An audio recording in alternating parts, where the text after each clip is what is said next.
Hi everyone.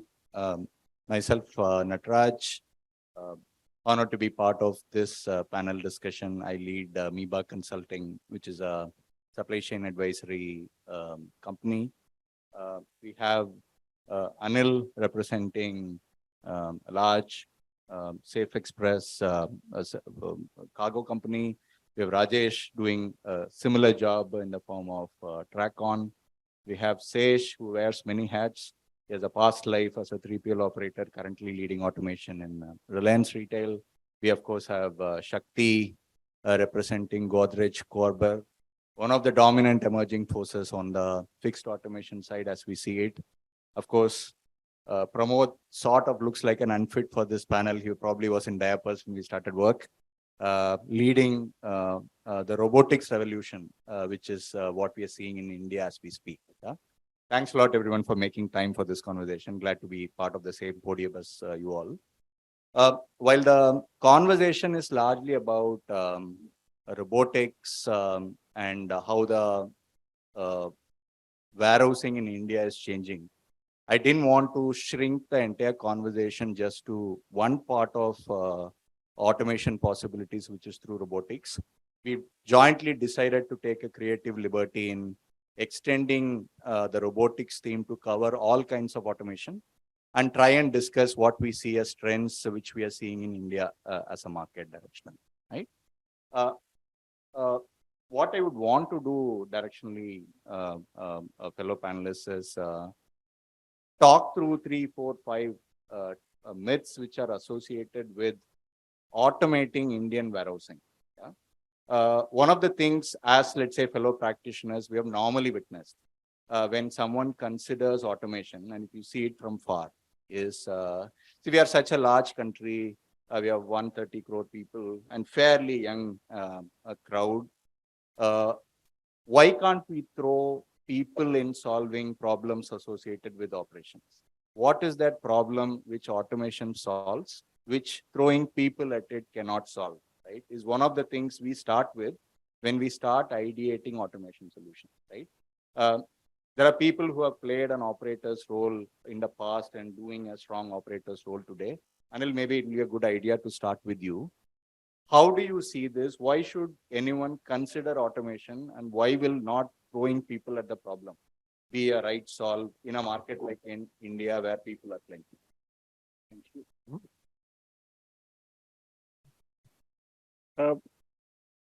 It's actually something, this myth, of course, is exactly what it is. It's a myth. You know, it's if I could use an analogy which is possibly from a technology world, but a different world altogether. It's like saying software engineers are only supposed to be hired by IT company. Today, bankers, you can actually see a Naukri.com, an ad on a Naukri.com, and you'll see a bank saying, I need a software engineer, a retail company saying, I need a software engineer, a logistic company saying, we need a software engineer. So that dogma of, this fits that solution only is like old, and, it does not really fit in that channel again, which is like asking a chartered accountant saying, okay, forever in life, you're only going to file return. How's that supposed to be logical? The only way, solutions around automation will work is when we actually accept what the end result of that solution is going to be. So if we simply start throwing people at that problem and saying, okay, because we have cheap labor, we have excess labor or too many people, let's stop automating and keep doing this. It possibly is the most imbecile of all solutions that will be possible. Automation, the best way of measuring what it has done for the country or otherwise for a larger economy, technology is a very good base case for India's economy, or check on India's economy as to what it has done for us, whether it is in terms of software exports or whether it is in terms of its deployment in all sectors put together, whether it is financial services, retail, most importantly, logistics and supply chain management. Now, whether it is robotics or automation per se around that, uh, it's actually not an issue of whether it should happen or not. It is only the issue of when it is supposed to happen and how much it will deliver for us. And Sesh, given your past experience in 3PL and the fact that you straddle portfolios ranging from pharmacy to pharma to grocery to fashion to others, have you not felt throwing people at the problem could be India's way of solving for operational challenges we see in warehouse boxes? Why should we ever consider automation? I'm just trying to see what is the rationale for considering automation. Thanks, Nata. See, for us, as Anil spoke about just now, it was the timing. And I still remember that, when I started serious supply chain activities, maybe around 15 years back, we always used to have heroes in our warehouses. I don't say people still not heroes. They've gone out of the stage, maybe status, but yeah. So that way, if you just look at that, dependency on the people and the overall mindset and thought process was absolutely different. If you need more throughput, you need to have more space. And if you need to have further more throughput, you need to have more inventory, etc. Today, everything is seen in a different perspective altogether. Right? There's a business risk associated with that. When you say business risk associated with that, it's all about our supply chain can contribute towards the risk either in the form of mitigation or really adding to the risk. That's where your decision comes into picture today. We don't say that our people are not skilled. Trust me, I think the only phrases which I always used to tell people, we are heavily depending on something called BMS, that is brain management system. When WMS was just getting introduced, was one not unheard of at that point of time. So that is when we restarted, and we used to really praise and really used to reward those people who are quite acquainted with the specific activity in the warehouse.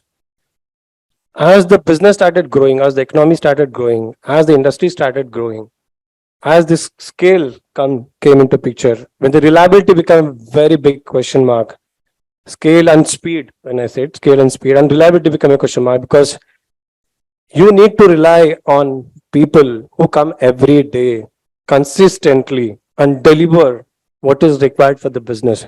That become a question mark.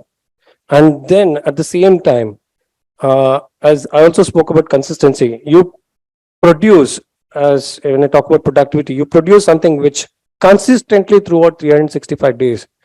When these challenges have become quite great and started really posing a risk to the business, that's when the automation started coming into our mind. So it's not just about people capabilities. It's not about availability of people and skill and of course in abundance in India, but it's about these three factors. I said it's about scale, attaining the scale and achieving that speed, reliability and consistency. That becomes a very important parameter to discuss, along with the timing which Anil just now talked about. At what time, when you need that automation. So it's very important, and it's not going to be an easy call. I mean, both great points. I think you just don't start off thinking automation first. There could be a moment in your journey when automation is more feasible than otherwise. And at that particular scale, the speed and consistency will probably define your justifications for automation than anything else. Rajesh, you run a business which does 200,000 shipments a day. So I'm presuming you have the scale which I think Sesh and Anil are hinting at. Can you talk through how you see an automation justification decision directional? Yeah, so mainly in the express distribution business, if at all I have to talk on behalf of the logistics industry, automation is very, very essential. But it doesn't mean that we intend to replace people with robots. No. But if you look at, the pre-COVID and during COVID, we had a lot of issues in terms of, handlers, not available. And if you do not have the handlers in parcel business, who is going to deal with the parcel? But Doesn't mean that we can replace handlers with robots. And at the same time, in express distribution, on-time connection, then the reduction of the shortages, etc., then damages is very, very important, right? And at the same time, one can think about automation and going ahead with any automation project. It is very important for a company who is planning to, invest in automation to have a very comprehensive business use case. And that business use case will have what is the overall objective of, going ahead with this automation. That is number one. Number two, implementation approach. Three, if you ask me, do we have time motion study? Like before implementation, after implementation, what are the desired results post implementation? And one should be looking at before and post implementation results, which would help you drive in a way, automation effectively and enhance the customer experience. All right, thank you. One of the things I think that is being underlined almost by everyone is scale, right? And whenever we travel outside India, one of the things that at least daunts me is facilities are 1 million square feet, 2 million square feet. Automation investments that have gone into are $30-50 million, $60-70 million. That's not the kind of automation interpretation mindset, SME based economy, largely SME based economy like India could possibly think of is what at least my interpretation is. Shakti, Pramod, I would like to come to you and check, is this kind of automation only meant for companies at scale, which I think they talked about in the form of timing and complexity, or are there incremental fixes in automation, which you guys have done in your current life, which will apply to people who are not at that big scale, but still could bring in efficiencies and consistencies, which Sesh talked about in the earlier answer? Could one of you come in, please? Yeah. Thanks, Nataraj. Hello, everyone. So if you really look at, I would say certainly not. It's not about the scale. See, automation is for, doesn't depend completely on the scale. If you have a scale, certainly you have an advantage to start with, but it is not necessarily that you can't automate if you don't have the scale.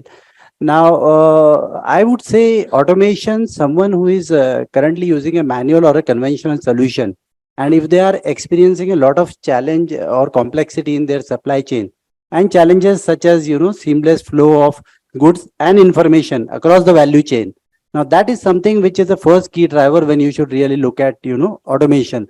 Can automation really help you?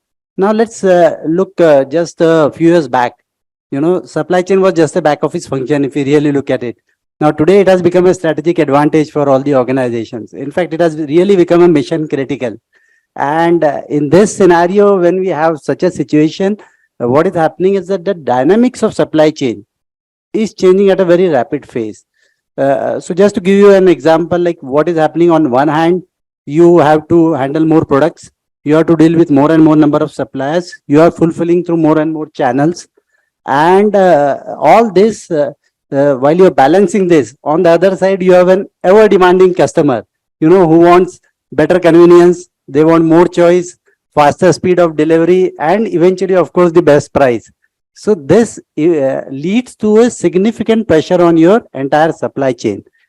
So what happens is that we, the warehouse or the distribution centers, they end up dealing with a lot of complexities. Now, if I have to really put up the key drivers, like you end up handling more number of SKUs, there is a significant pressure on price, pressure on, the speed of delivery. There's a pressure even on the financial front, such as working capital management. You also have to deal with a lot of customization, which also eventually leads to issues of traceability. So this is there. To add to it, when you really look at manual systems, you have labor challenges, in terms of typically, there could be a shortage of labor, means non-availability, unreliability, which is just, touch upon consistently doing the same thing again and again, which is humanly impossible. And secondly, it's not only just a manual labor, you also need a very different skill set. So that lack of skill set or continuous training is a big challenge. And you have to abide. Shakti, things you talked about, even though if you don't have scale directionally. Yeah, If there is a contextual complexity in the way business is emerging, you still think directionally there could be automation fixes which could make sense, right? absolutely. Because the customer today is spoiled for choices. See, Pramod, do you want to come in and say what Yeah. has been your experience? Yeah. Have you worked with companies of smaller scale where you have done some incremental automation which still creates efficiencies within the box? Yeah, thanks, Nataraj. So, what we have seen here, or I have been observing, is companies from small to big, let's say scales, depending on the how many packages they handle per hour or per day. People are looking at maintaining, let's say, coming up with the hygienic process, more accurate or reliable processes, increasing their personal productivity. How many people they deploy? They want to produce more and more per person per hour.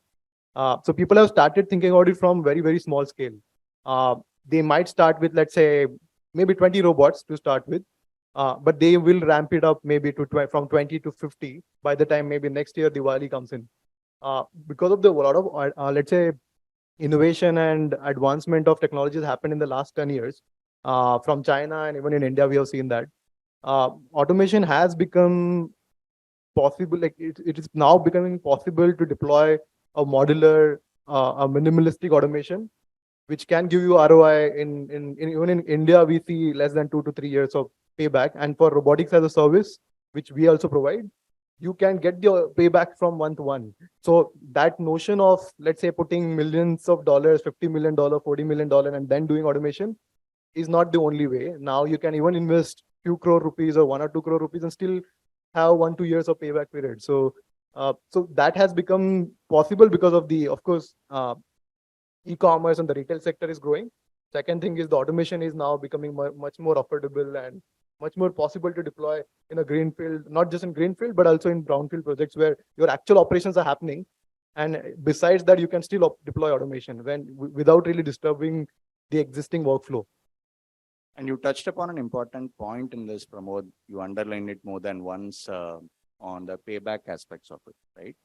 Now, as practitioners on the advisory side, one big hurdle most often we fail to cross when we take the automation check to the finance team represented by CFO is this number isn't attractive enough for me to cut a check, right? While we are seeing a huge, call it interest, call it noise, from an inquiry standpoint on automation side. Finally, when it comes to rubber meeting the road, right? We are not seeing far too many ideations which have happened on automation, eventually translating into a installation. I'm sure Anil, Sesh, still where that, is it paying back sufficiently, right? Before they really say that this site is really going to be a site which is going to be automated. It'll be great to hear their views on how do they deal with these kind of questions from the CFO community. What kind of payback should we consider as a right payback when we sort of see it in the larger context of trying to get in automation to warehouses? Is it a one-dimension payback number, or are there different viewpoints you generally build with the CFO community to justify automation in a box? Yeah, please. So you actually ended this question perfectly right. Usually the justification is not a single dimensional answer. It's a multi-dimensional answer. As soon as we limit our response to a single dimension payback period, then actually you actually unwound it completely. So in my view, the second or the third dimension could actually add to this much better, and that is the value that it is driving.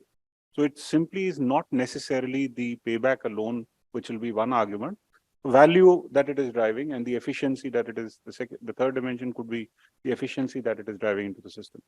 Because eventually what is the scale that one is dreaming of, or what is the scale is one aiming for, would be the denominator to be able to achieve something of this nature. So value and efficiency are the two other elements. Once you add that, the payback will automatically start falling in place. Is there a particular number, Anil, though we don't want to generalize it for everyone, which Indian CFO community tends to accept as an acceptable number before they pass the check? Is there any experience you have? So Is it 3 years, 5 years, 2 years? So, 5 years, 10 years? see, the difference is if you consider a logistics I will give you my answer. I think Mr.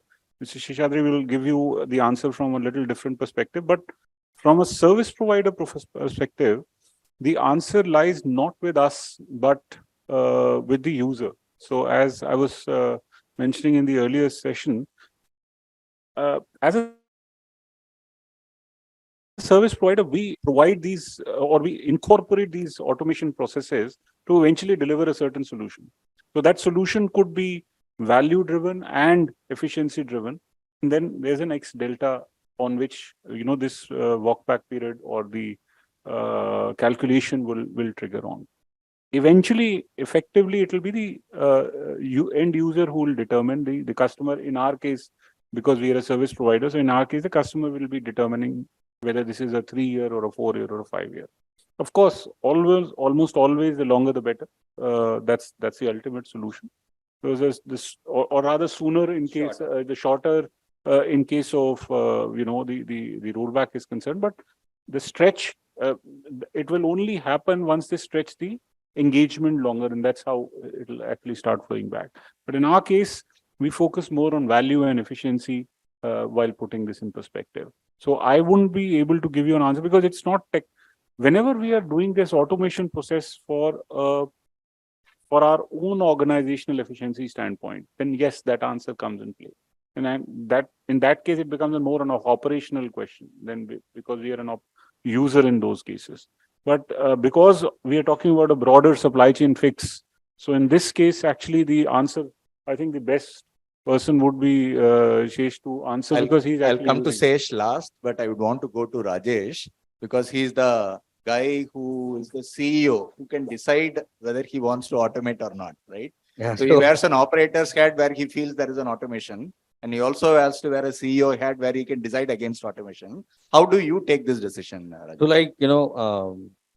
let me just quickly introduce. So I am a technocrat turned executive. So I understand the technology at the same time, when it comes to capital expenditure, operating expenditure, etc. So any automation, that you should be looking at, as I said, we must have a comprehensive business use case. And automation projects should have ROI projection. ROI, could be like for 6 months, 1 year, 3 years, etc., etc. And that ROI should be linked to a particular business use case. So let me just talk about and give and answer your question very straightforward. So how do we try and quantify the results that we envisaged, let's say, before implementation, and then post implementation? Can we see exactly what we wanted to achieve? Have we achieved, right? Then how do you try and do that? Like Anil rightly, touched upon, like enhancing the value, customer. I'll just want to come in here, Rajesh. One of the pushbacks we have received is the finance guys don't understand English. They understand only numbers. So I can say efficiency, value. He'll finally say, "Give me a number."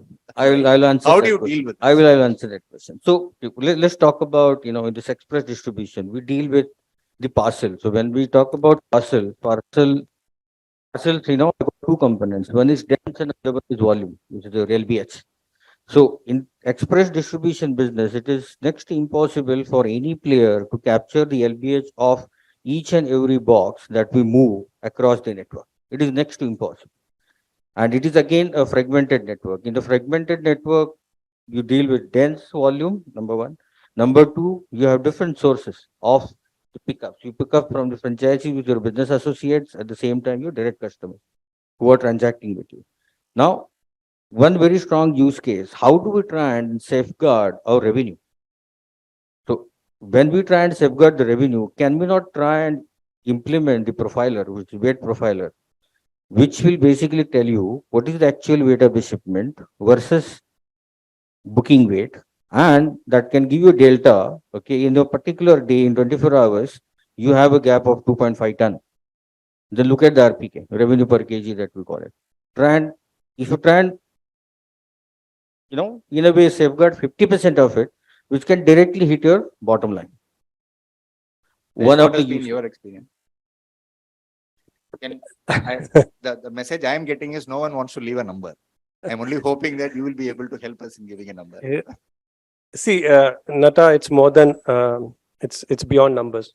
If it is left to CFOs, trust me, none of your project would actually come up. Because in India at this point of time, unfortunately, unless Pramod and people like him comes up with kind of, solutions where ROI per se for the large scale of, setup would really get justified.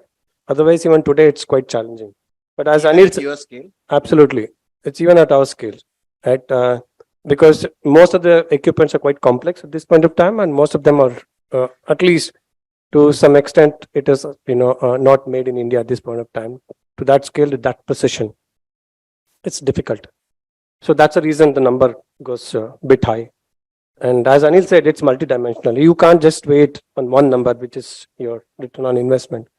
And also it is, as I said, it should not be left to a CFO. Of course, an opinion is definitely required, not to offend any CFOs here. Definitely an opinion is definitely required, but ultimately it should be left to an entrepreneur or maybe promoter to a great extent, because they are visionaries. They are able to see a short gain and the long-term gain, which is very clearly visible through the plans which you are anyway going to present. Of course, it should be convincing. It's important. And again, lastly, very importantly, it depends, what type of consumer you are as far as the technology is concerned. There's one service which we just now talked about, you're rendering it as a service or you are consuming it as an end user. It matters a lot. That gives you a lot of leeway and also a little flexibility in terms of, taking decision. If I'm service render, definitely I'll go in for an ROI and ROCE gets into, and when I'm actually an user, I will only look at an incremental cost which is going to go on automation. Otherwise, I would have anyway set up a distribution center, right? I would go on incremental cost and try to see that, how my ROI really works out. So it's a different, still I'm not giving you a number, but I'm not going to give you a number. But if you still insist, it anyway ranges from, as I said, it anyway ranges from 3.5 years, 4 years to 6 years, 7 years, depends on the scale and which you want to operate this. It is not easy, but people like us, people like, a lot of people here, and CEOs here, people like us who drive the business and wants to see it through the kind of, vision which has been, set out, laid out. We should put up a case which it's generally accepted wholeheartedly. So Before I move on to the last part of our discussion, because both of you mentioned that if you're service providers, eventually you need to see whether the end customer can somewhere pay for that service, right? Now, you have done a decade back one of the largest automation Indian 3PL industry has ever seen, and he might be considering or already doing investments. For a moment, let's say that there is a real payback challenge. We all have to find a way to circumvent. If at all that short-term costs or costs which business needs to incur, have you had experiences where you were able to pass on some of that cost in terms of pricing to your end consumers? Somewhere talking through things like damage reduction, returns, and other things which Rajesh talked about as a value going back to even your customer ecosystem, or the market is a little bit rigid when it comes to pricing still, Anil, Sesh? yeah, so Nata, at the end of the day, it's a solution what it actually matters. The incremental benefit which is expected to come out of it. As you said, the certain things definitely can be quantified. Certain things definitely, can only be envisaged, but quantifying is over a period of time it takes, because that experience at that point of time matters. Because down the line, 2 or 3 years sitting over here today, probably because the situation is so dynamic these days, customer is willing to pay. Because my experience, which actually goes in my previous avatar, which we did put up a very large, fully automated distribution center. Probably maybe one of the only, probably one, even in my current avatar also, I have not seen the kind of, distribution center. The decision was purely based on, in case if you have to achieve these objective is that, a spend, number one, consistency, reliability, very important. At the same time, the business side of, losses, the business side of, benefits are seen differently. For example, if you have to achieve the same scale, if you have to achieve the same consistency in service, what does it really require? You'll have to put up another distribution center. You'll have to put up another distribution center. You are anyway multiplying with an inventory which you already have. That itself, maybe let's assume that, your sell through is 90%.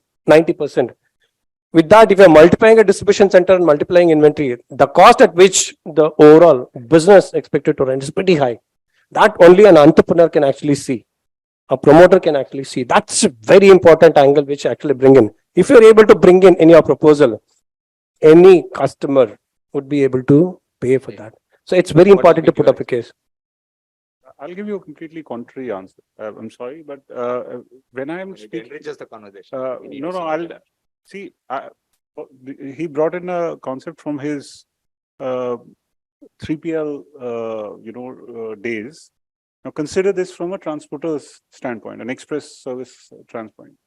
Almost never have I ever been able to pass on any of my automation expenses or investment onto a customer for multiple reasons. One critical reason here is that as a sector, logistic or distribution sector is a very, very open, is a truest example of open market economy.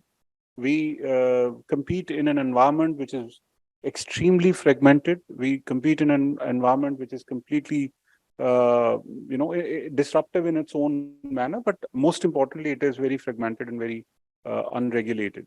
So it finds its own level because we are not, despite the fact that we are industry leaders in our own way, but we are competing with every small and medium enterprise also who's competing in the same fashion.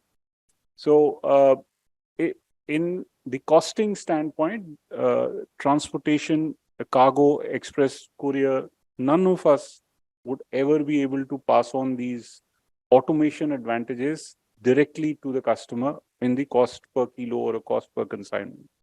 Having said that, actually, I kind of circle back to my original point. The automation, ROI, so to speak, will only, in our case, when we are implementing it as a service provider frontier, will only work when we add that value perspective or the efficiency perspective. And therein lies that point that Sheshadri mentioned about, the CEO's vision or the organizational vision, if I can call it that, because it's quite often beyond that. But so an organizational vision and where do you want to be? We might have to slightly take a longish term view. Exactly. So when Short term. so just a small example to that is 3 years back, Safe Express was handling close to approximately about close to about 1 million packages a month, and we've quadrupled that now within the matter of last 3 years alone. Had that automation investment not been done at that point in time, this would not have been able to handle. So that capability development is not transferred to a client's per kilo cost. It's the efficiency driver that has At that changed that. scale, again, your cost per kilo would have come down. That's a And different issue altogether.